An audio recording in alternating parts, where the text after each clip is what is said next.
took that the other time from some of the daily newspaper of today. But a judge berates conduct of Lagos Gubapol. Okay, I think you took that story the other time. Let's see more stories coming in from here. Results trickling from state assembly elections. You find many results of assembly elections across many states reeled off there. Check www.osrc.ng. You find details of those results, of course, already there. And then many more stories you also find reported in the national dailies of today. INEC announces results for Akwa Ibom State Assembly poll.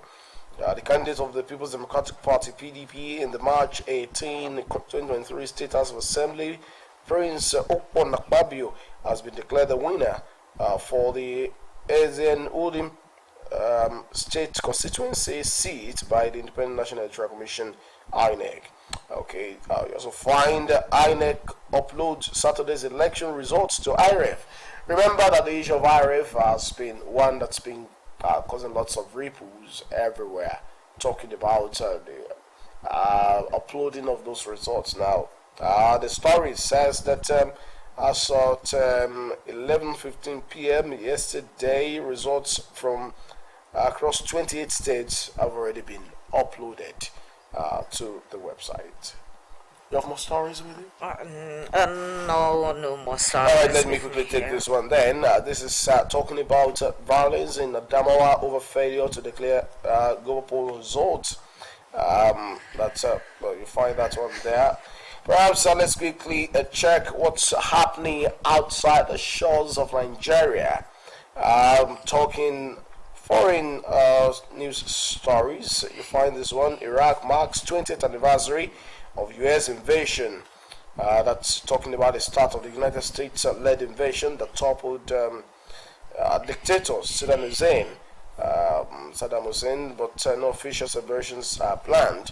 The oil-rich country remains traumatized from the years of war, occupation, and bloody sectarian turmoil that followed the operation launched on March 20, 2003. You find more there. UK anticipates visit of Chinese president. Ukraine. That's you find the story there, and then the entertainment stories also, and many more you find from the website of Osrc. Let's check some sporting stories. This one says Rivers secures place in quarterfinals of CAF Confederation Cup.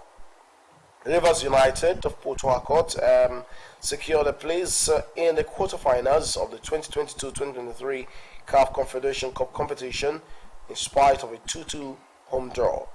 All right, find details there. Okay, just before we round up this segment, I just want us to take a look at the takeaways from this election.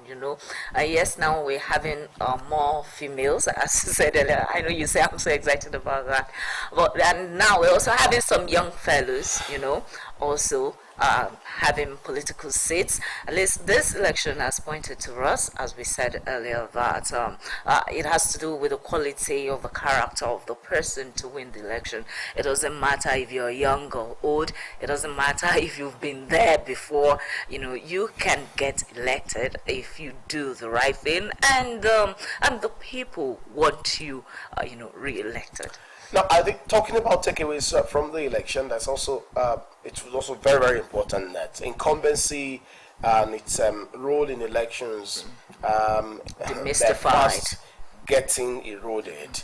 It's not incumbency no longer serves as automatic ticket for return. That's one. Two, what you do with the people.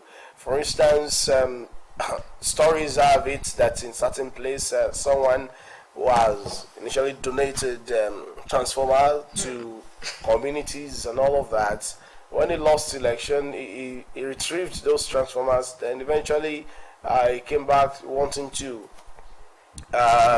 contest for the governorship seat of that state, and he met his Waterloo, because you see, Nigerians are getting more politically aware, educated, and enlightened, and so you no longer can take the people for a ride or for granted.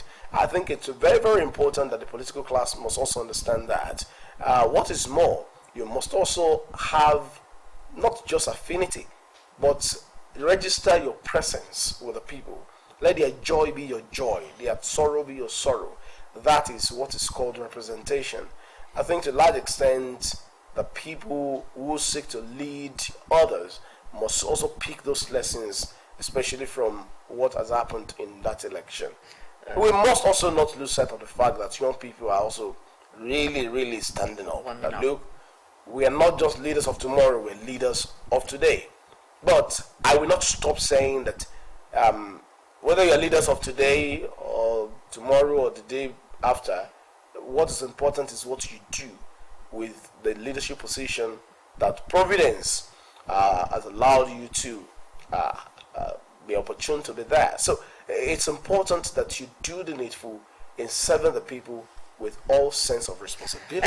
And it's also interesting that NHRC, is calling some people, to be held accountable for the roles they play during the elections. Before we used to say some people, especially when they feel they're powerful or they get away with all sort of. But now that some group of people are calling them to account, I believe that we're going to be trailing the story and see how it unfolds, really.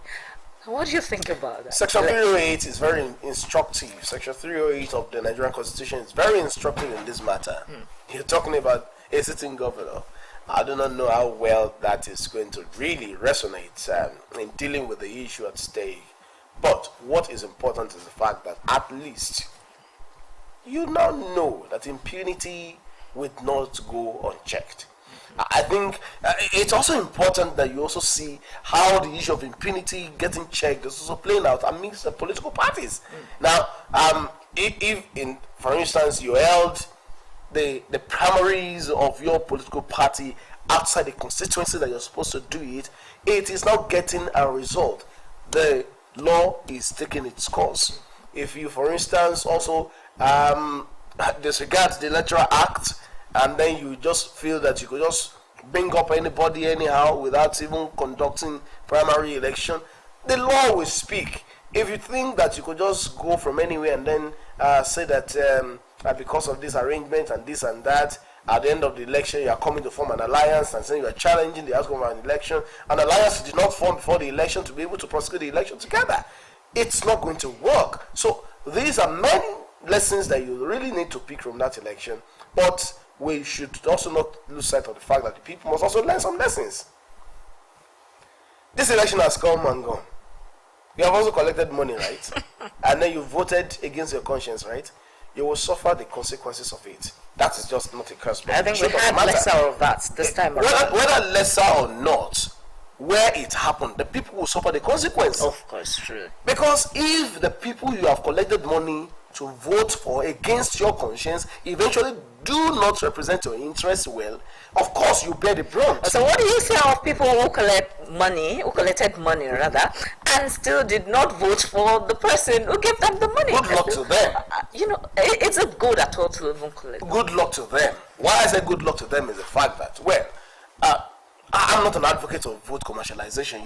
I have never been, I will never be an advocate of vote commercialization. Neither will I, anyway. If you think you have money to throw around, and then the people felt that, you have not been representing us well all along, you are bringing money to now buy us, if I bring the money, we still will not vote for you. Well, the president said similar thing when he voted on Saturday. He said, look, collect their money, but vote to your conscience. But for me, it's also not ideal. It's like one of the analysts said on the program on the Nigeria Decides studio, that it's reckless to say that. But whether reckless or not, the president said it, and I think to a large extent what he meant was that if they bring money and you are saying you are not collecting the money, they might want to harm you. Collect the money, vote to your conscience. Well, to that extent, fine. But what is more, why should we even have a case or cases of people wanting to buy the conscience of the people over? Let me charge you. If indeed you have really served the people well, do you need to bring money to buy their conscience? let that ring on your mind. I think that's much more important. All right. I guess that's what we got to do on this segment, right? Let's have a first break on the program. When we return, topic issues of the day, of course, will be taking the center stage. Everyone, please do stay with us.